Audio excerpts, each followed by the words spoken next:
بسم اللہ الرحمن الرحیم۔ تو جیسا کہ میں نے بتایا کہ یہ آیت تطہیر جو ہے جناب سلمہ رضی اللہ تعالیٰ عنہ کے گھر میں نازل ہوئی۔ تو جب رسول اللہ صلی اللہ علیہ وآلہ وسلم نے جناب علی، جناب فاطمہ، جناب حسن اور حسین علیہ السلام کو چادر میں لیا اور اس آیت کی تلاوت فرمائی اور فرمایا کہ اے اللہ یہ میرے اہل بیت ہیں، ان سے رجس کو دور رکھ۔ تو اس وقت جناب سلمہ رضی اللہ تعالیٰ عنہ نے عرض کی تھی کہ اے اللہ کے رسول، کیا میں بھی ان کے ساتھ شامل ہوں؟ تو رسول پاک نے فرمایا کہ تو خیر پر ہے، یعنی ان کے ساتھ شامل نہیں ہے، اس درجے میں نہیں ہے تو، البتہ تم بھی خیر پر ہو، اور وہ بھی ایک اچھا درجہ ہے۔ تو لیکن یہاں پر میں مزید روایات کا سہارا لے کر بات کو مکمل بیان کرنا چاہتا ہوں کہ ترمذی شریف میں تو صرف اتنا آیا ہے کہ رسول پاک صلی اللہ علیہ وآلہ وسلم نے فرمایا کہ تم خیر پر ہو، لیکن بعض روایات میں جیسے کہ مسند احمد بن حنبل میں آیا ہے کہ رسول پاک صلی اللہ علیہ وآلہ وسلم نے سخت لہجے میں جناب سلمہ رضی اللہ تعالیٰ عنہ کو فرمایا تھا کہ اے سلمہ میری اہل بیت سے دور ہو جاؤ۔ تو وہ فرماتی ہیں کہ میں ایک علیحدہ جگہ پر جا کر کھڑی ہو گئی، مکان کے کونے میں۔ تو وہ لوگ جو کہتے ہیں کہ ازواج رسول اہل بیت ہیں، یہ آیت انہی کے لیے نازل ہوئی ہے، تو رسول پاک صلی اللہ علیہ وآلہ وسلم نے اس بات پر غصہ کیا ہے جناب سلمہ رضی اللہ تعالیٰ عنہ پر، ان کے سخت لہجے میں فرمایا کہ دور چلی جاؤ یہاں سے۔ اور چونکہ وہ تابع فرمان تھیں تو وہ گھر کے ایک سائڈ پر کونے میں چلی گئیں۔ بعض روایات میں آتا ہے کہ جب جناب سلمہ رضی اللہ تعالیٰ عنہ نے پوچھا کہ کیا میں اہل بیت میں سے نہیں ہوں؟ تو رسول پاک صلی اللہ علیہ وآلہ وسلم نے فرمایا کہ انت من اہل البیت العامہ، کہ تو میرے عام اہل بیت میں سے ہے۔ اور بعض روایات میں آیا ہے کہ جب انہوں نے پوچھا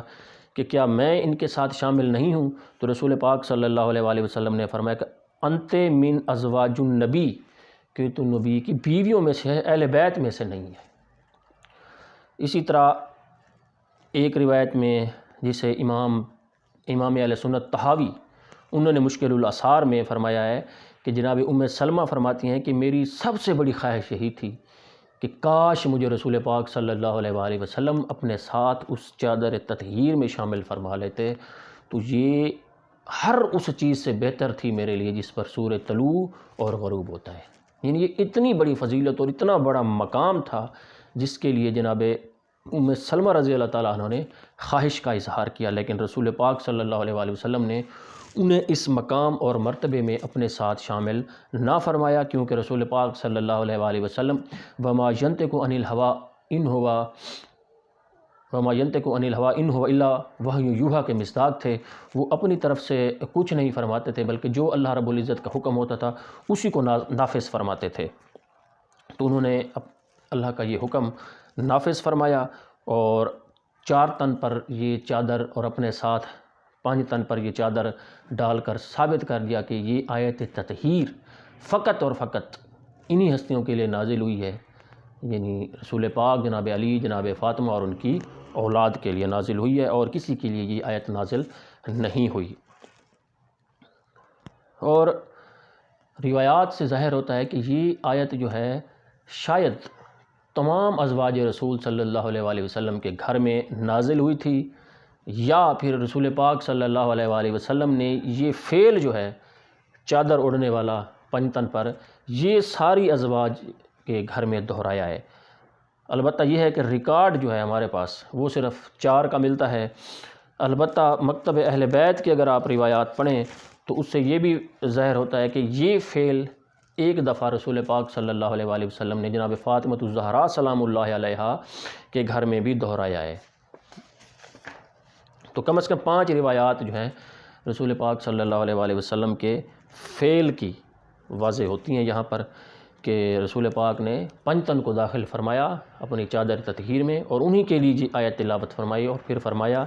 کہ یہی میرے اہل بیت ہیں۔ ایک اور روایت جو ہے المصنف ابن ابی شیبہ میں بھی ہے، طبقات ابن سعد میں بھی ہے، اور اس کو سید ابو العلا مودودی نے بھی تفہیم القرآن میں نقل کیا ہے کہ حضرت مسروق جو ہیں وہ روایت کرتے ہیں کہ حضرت عائشہ جب تلاوت قرآن کرتے اس آیت پر پہنچتیں، کون سی؟ وَقَرْنَ فِي بَيُوتِكُنَّ، یعنی آیت تطہیر کا پہلا جو حصہ ہے، وَقَرْنَ فِي بَيُوتِكُنَّ پر پہنچتیں تو وہ بے اختیار رو پڑتیں، یہاں تک کہ ان کا دوپٹہ بھیگ جاتا۔ کیوں؟ کیونکہ انہیں وہ اپنی غلطی یاد آ جاتی تھی جو ان سے جنگ جمل میں واقع ہوئی تھی۔ یعنی انہیں آیت تطہیر کے وقت اپنی غلطی نظر نہیں آتی تھی، بلکہ وَقَرْنَ فِي بُيُوتِكُنَّ یعنی آیت نمبر 33 جہاں سے شروع ہوتی ہے، وہ حصہ جو ازواج کے لیے نازل ہوا ہے، وہاں پر وہ جناب عائشہ جو ہیں وہ رویا کرتی تھیں کہ اللہ نے تو انہیں حکم دیا تھا کہ تم گھروں میں رہو، اور ان سے غلطی ہوئی اور وہ گھر سے باہر نکل گئیں، اور صرف گھر سے باہر ہی نہیں نکلی بلکہ خلیفہ برحق، خلیفہ وقت، خلیفہ راشد کے خلاف انہوں نے خروج کیا، انہوں نے قتال کیا، تو اس غلطی پر وہ روتی تھیں۔ تو اگر آیت تطہیر ان کے لیے نازل ہوئی ہوتی تو وہ آیت پڑھ کر روتی کہ اللہ نے تو انہیں رجس سے پاک رکھا اور وہ غلطی کر بیٹھیں۔ تو ان کا یہ عمل بھی بتاتا ہے کہ یہ آیت تطہیر حضرت عائشہ یا کسی اور زوجہ کے بارے میں ہرگز نازل نہیں ہوئی، بلکہ یہ پنجتن پاک علیہ الصلوۃ والسلام کے بارے میں